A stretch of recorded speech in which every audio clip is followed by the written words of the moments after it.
ఇవాళ మనం మాట్లాడబోయే అంశం దేశంలోని ముఖ్యమంత్రుల ఆస్తులు, వారిపై ఉన్న క్రిమినల్ కేసుల రికార్డులు. Association for democratic reformers ADR సేకరించిన అధికారిక నివేదిక బయటకు వచ్చింది. ఇందులో సంచలన విషయాలు వెల్లడయ్యాయి. అసలు ఏంటి ఏడీఆర్ నివేదిక? ఏ సీఎంపై ఎన్ని కేసులు ఉన్నాయి? ఎవరు అత్యంత ధనవంతుడైన సీఎం? ఇప్పుడు క్లియర్ కట్ గా తెలుసుకుందాం.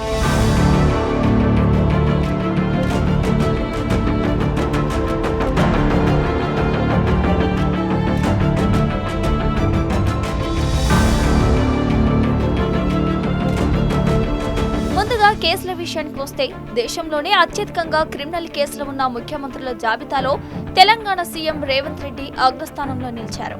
ఆయనపై ఏకంగా 89 క్రిమినల్ కేసులు నమోదై ఉన్నాయి. ఇందులో 72 కేసులు తీవ్రమైన ఐపీసీ సెక్షన్లకు సంబంధించినవి కావడం గమనార్హం.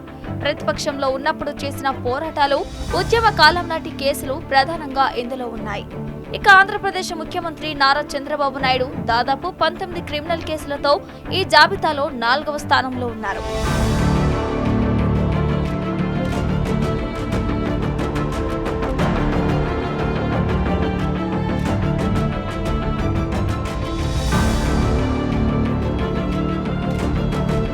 ఇప్పుడు ఆస్తుల విషయానికి వద్దాం.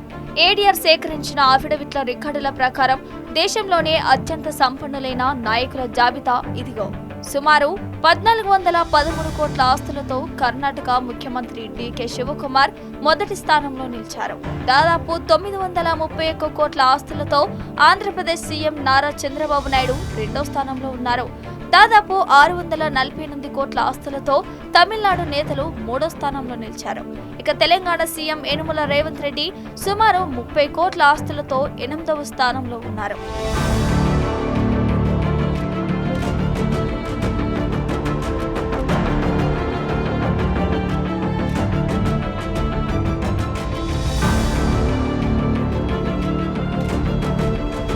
ఇక్కడ మనం ఒక విషయాన్ని స్పష్టంగా అర్థం చేసుకోవాలి.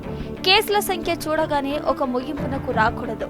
ప్రజా సమస్యలపై పోరాటాలు, ధర్నాలు, రాజకీయ నిరసనల వల్ల నమోదైన కేసులు వేరు, సొంత ప్రయోజనాలు లేదా తీవ్రమైన నేర ఆరోపణలతో వచ్చే కేసులు వేరు.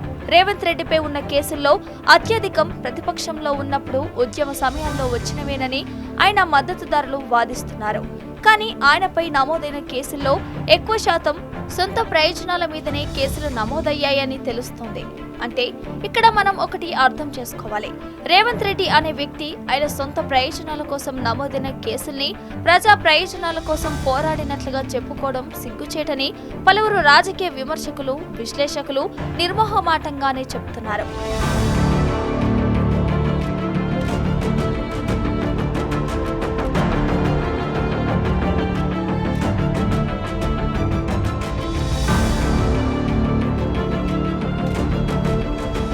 ఏమైనా ప్రజాస్వామ్యంలో ప్రజలు తమ నాయకుడి ఆస్తులు, కేసుల నేపథ్యాన్ని స్పష్టంగా తెలుసుకోవడానికి ఈ ఏడీఆర్ నివేదికలు ఎంతో కీలకంగా తోడ్పడతాయి.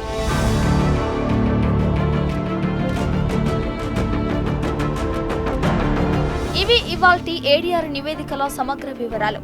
మరి ఈ గణాంకాలపై, ప్రజా ప్రతినిధుల ఆస్తులు, కేసుల రికార్డులపై మీ అభిప్రాయం ఏంటి? కింద ఉన్న కామెంట్ బాక్స్ లో తెలియజేయండి.